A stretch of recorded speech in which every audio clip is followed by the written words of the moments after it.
Have you ever woke up and felt like you couldn't move, like you were paralyzed?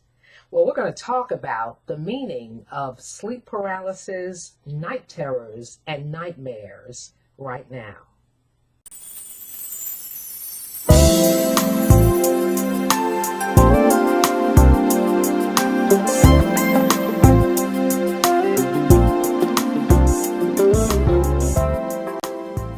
Number one, sleep paralysis.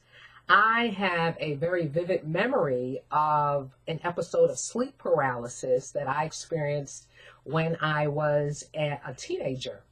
I was asleep in the basement of my family home. I woke to the sound of my mother calling my name. I answered her, but she didn't seem to hear me. One of my cousins who was visiting at the time, my mother told her to come down to the basement to see if I was asleep or awake.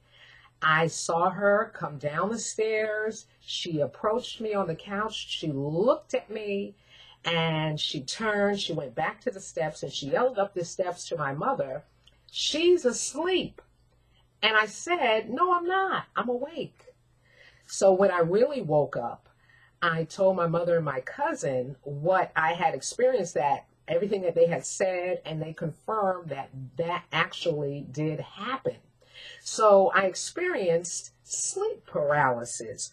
So sleep paralysis, it seems like you're wide awake, but yet you can't move. And so what I believe sleep paralysis is a state in which your spirit is awake, but your body remains asleep. The Bible says that in John 4:24 that God is a spirit, and they that worship him must worship him in spirit and in truth. So God created us in his image. He made us spirit, like he is, soul, and body. And so even though our bodies require sleep, our spirits do not require sleep, and our spirits are awake at all times. So when we experience sleep paralysis, it's a state in which our spirits are awake, but yet our bodies remain asleep and we feel like we can't move. Number two, night terrors. Now, night terrors are similar to sleep paralysis, but yet with a horrifying twist on it. So a night terror is a sleep disruption that is more intense than sleep paralysis or even nightmares. Night terrors are marked by intense fear, screaming, flailing of the arms as if the person is fighting someone or something. So when you have a night terror, you feel like you're wide awake, just like in sleep paralysis, but you can't move, but yet you feel like something is tormenting you. I remember when I was a little girl growing up, the older people used to say a night terror was when a witch was riding your back. That's one of the old sayings, because you feel like as if something, some force is tormenting you or hitting you in some kind of way, but yet you cannot move. Now, interestingly enough, the Bible speaks of night terrors. In Psalm 91:5, it says, "You shall not be afraid for the terror by night, nor for the arrow that flies by day." So God promises to protect us from night terrors. Now, small children tend to have more night terrors than adults. Usually, when adults have night terrors, it could be for two reasons. One, it could be due to stress that the person is undergoing in their life. Walking in your sleep, sleepwalking is a sign of stress as well.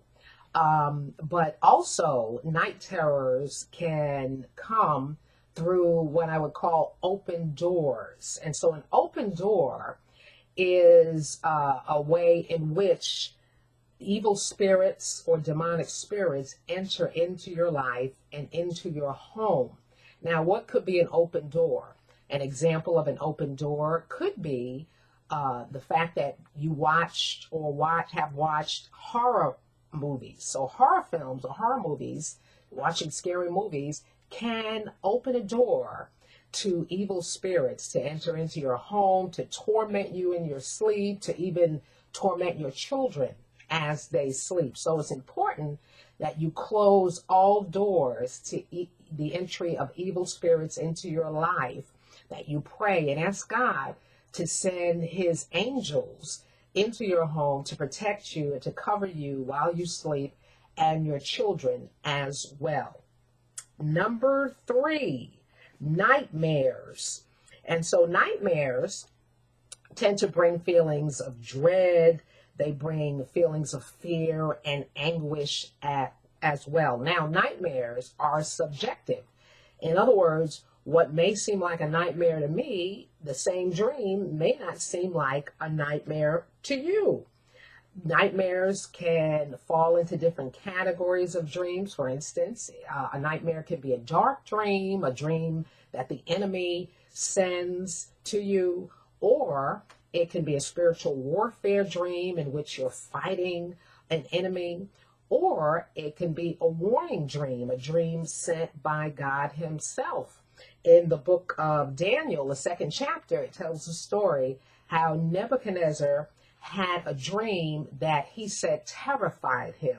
And so to him, it was a nightmare, but yet the dream was sent by God. God was showing him the outcome or the destiny of the coming kingdoms. So nightmares can be from evil spirits, but they can also be from God. So it just depends on the context, what's happening in the dream.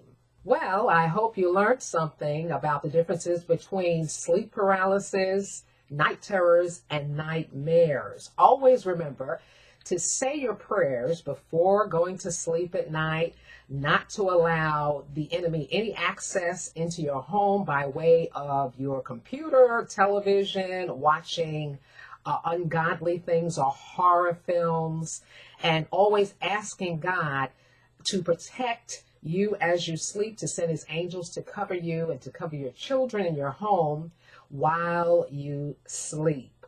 If you have any comments or any questions at all, please feel free to leave them in the comments section.